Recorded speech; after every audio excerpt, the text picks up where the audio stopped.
Hi, Jenny here, and let's talk about books. So, 2022 is closing to an end. Just as last year, I will have my jenskosmos book awards, but this year I have more categories.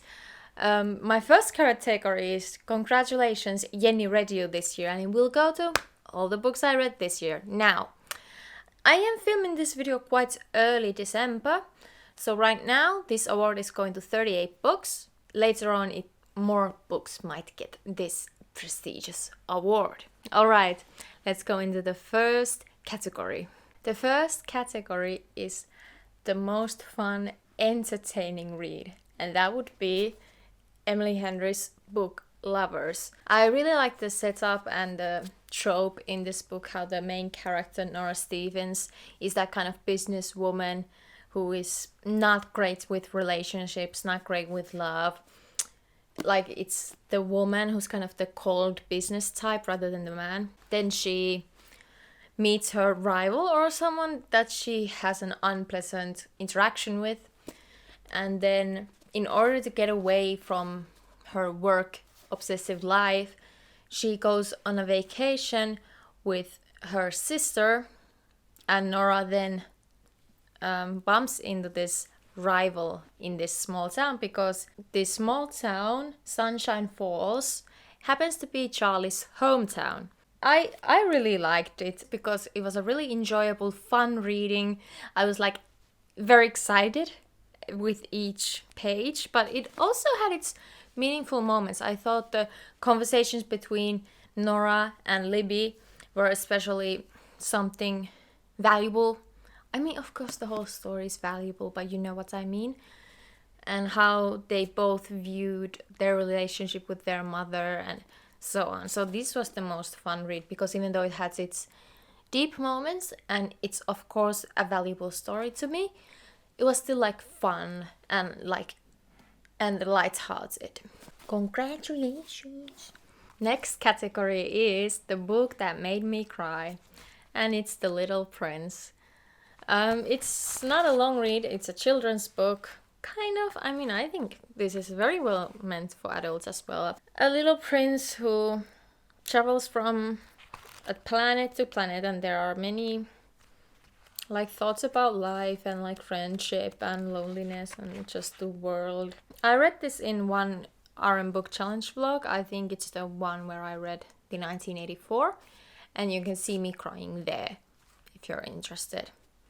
This was such a sweet story. Antoine de Saint-Exupéry. Sorry if I mispronounced it. Yeah, it gave me courage. Loved it. Congratulations. So for best non-fiction, They Called Me a Lioness, A Palestinian Girl's Fight for Freedom by Ahed Tamimi and Dina Takruri. Dina Takruri is a journalist whose work I follow closely, and her reporting has always been top-notch. So when I heard that Dina was writing this book with Ahed, I really looked forward to it, and I knew I would have to get my hands on it. This book tells the story of Ahed Tamimi, who was famously arrested for slapping an Israeli soldier who was on her family's land when she was a minor, 16, and she was arrested for it and had to serve 8 months to a year in prison for it as a minor. And while it tells Ahed's story of being a Palestinian child living in Palestine under occupation, I felt like I was reading the story of many other children like her. She's obviously an adult now, but still. There are discussions of having dreams as a child, but then there's also the hardship of trying to keep that dream alive when everything around you is telling you that it's not possible.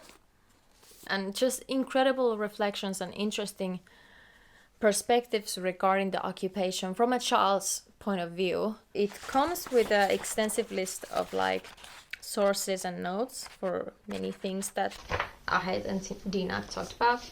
I think my main takeaway from this book was that Palestinian rights are human rights, and all that Palestinians want is to have the apartheid occupation gone and be equal to other people.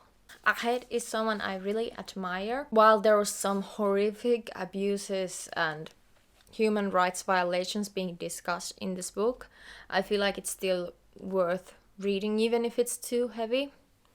But that's why we have to read these stories, because it's heavy and it shouldn't be happening. So this is my favorite nonfiction of the year. Congratulations. Alright, so for the most thought-provoking book, I have Transcended Kingdom by Yagiasi. So this tells the story of a family, but it focuses on Gifty, who is a neuroscience PhD student. It discusses her family upbringing when her parents immigrated to the USA from Ghana. And then I will try to keep this video as spoiler free as possible, but it discusses family dynamics from different aspects. It discusses race and, coming from a different country to another country, the US, from Ghana. It discusses addiction, race, and I remember being really amazed by this, but I also felt like while I was reading Gifty's reflections on why she chose neuroscience as a PhD, how she felt about her mother as an adult and so forth, I felt like I was listening on her therapy sessions. Seriously, it was so transparent and so deep, and I was very touched by this book. I really recommend this book if you want to read about like family, that types of topics, and want really interesting reflections on them. Congratulations. For 2022, I had a goal of rereading more of Jane Austen and rereading her books in Finnish and in English. So the best Jane Austen read this year would be Sense and Sensibility in Finnish. It was in between Persuasion and Sense and Sensibility, but I decided to go with Sense and Sensibility because it's a really comforting read to have during the dark months of November and December. And I could relate to Marianne's big, dramatic, strong emotions and Eleanor's sense of being calm and collected and not showing any emotion. I could relate to both of those, even though they are only 16 and a half and 19 in this book. I liked the dynamics and conversations between characters, and it's been a comforting read in a dark time. I watched the movie adaptation in January, but I feel like I need to rewatch it because now I have fresh memory of Sense and Sensibility. I read this when I was 16, 18. Congratulations. Then the next award is the best book from RM Book Challenge 2022, and that would be Human Acts by Han Kang. That was the first book I read for the challenge, and it tells the story of Gwangju Uprising. It's a fictional story but based on true events. I discussed the book further deeply in RM Book Challenge first video, January-February recap, but this book was really something that I've never read before. I have never read anything from the you perspective that I'm being talked to, basically. And the book discusses humans and human bodies in like a very detailed, almost medical manner of bodies being abused, diseased bodies, but it was also very delicately written as well, with much respect to the characters that were discussed. It was really heavy, so be careful when you read it, but it was so well written. Congratulations, Han Kang Human Acts. Let's go to the main categories. Okay, this year I decided that one book cannot win multiple categories. Last year my best non-fiction was my best book of the year, but this year that's not happening, so that I can talk about more books, basically. My favorite fiction of the year kind of fits the theme with non-fiction, Against the Loveless World by Susan Abulava.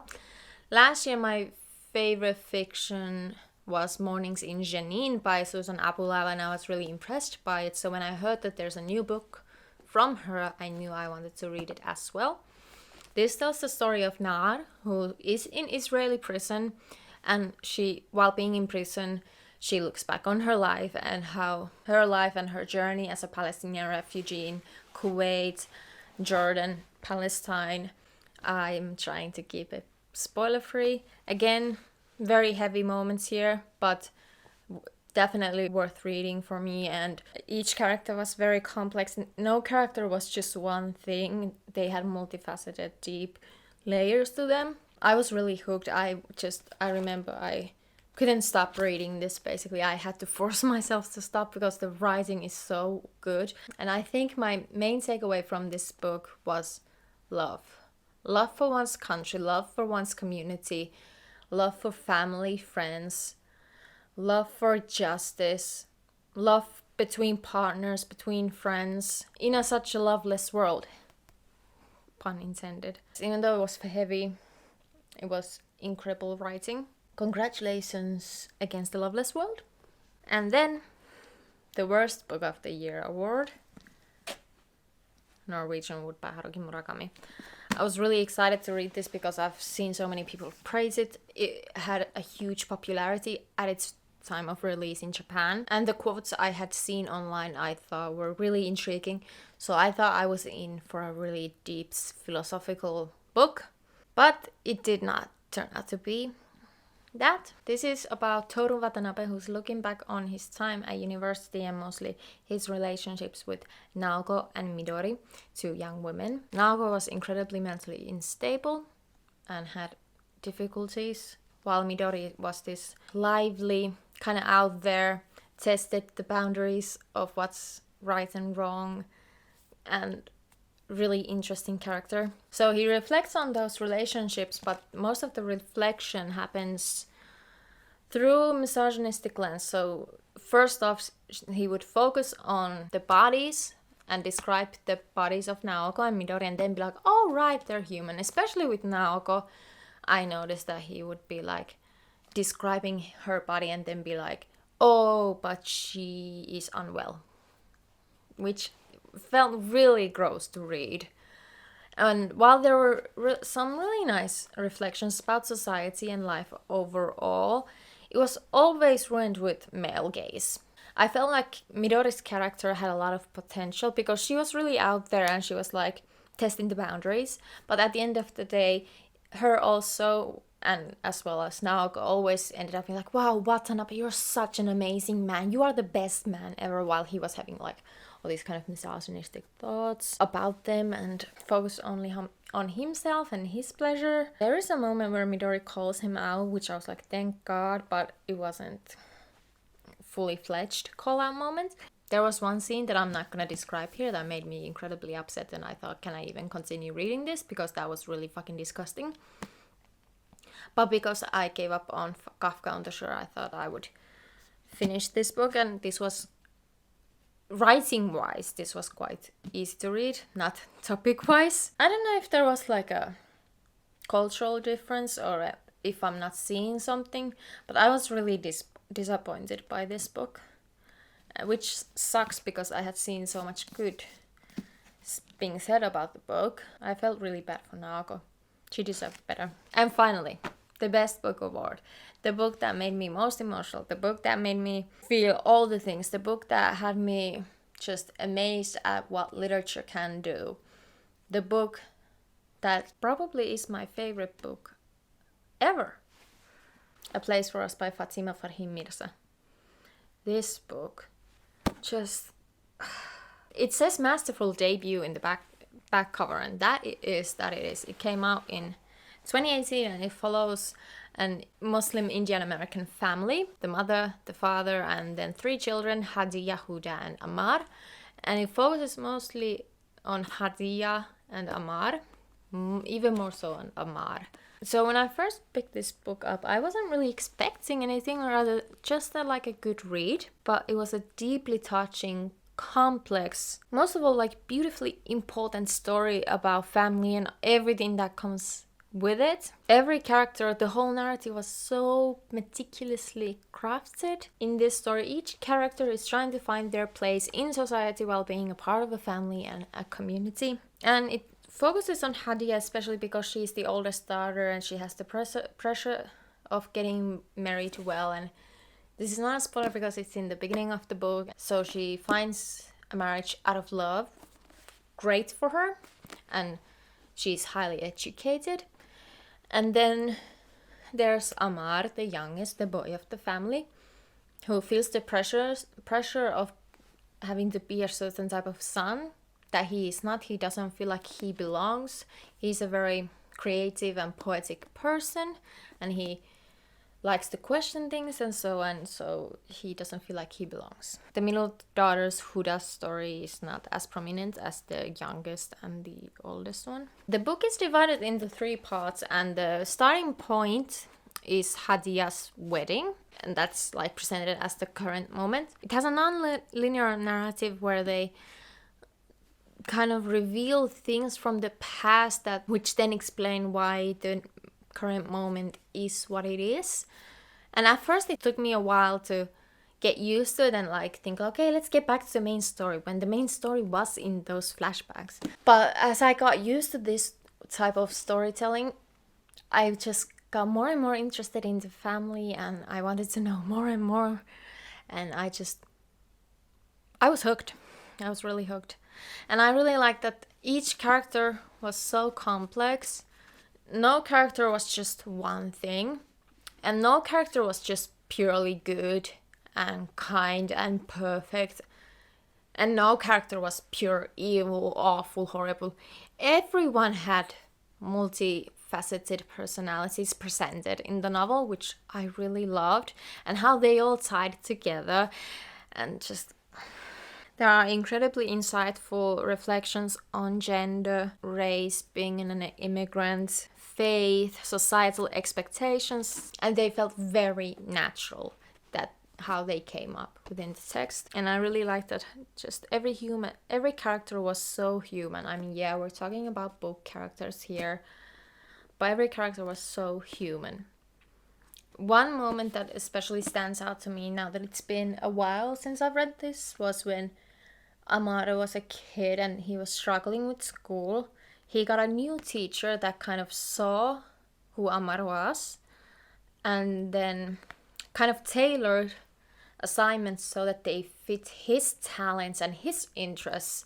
And I think as a teacher myself, I really appreciated seeing this. I just keep thinking back to the time when I read this book, and it was so meaningful and touching and so interesting. So yeah, A Place for Us by Fatima Farhim Mirza. Congratulations, you are my favorite book. Statement.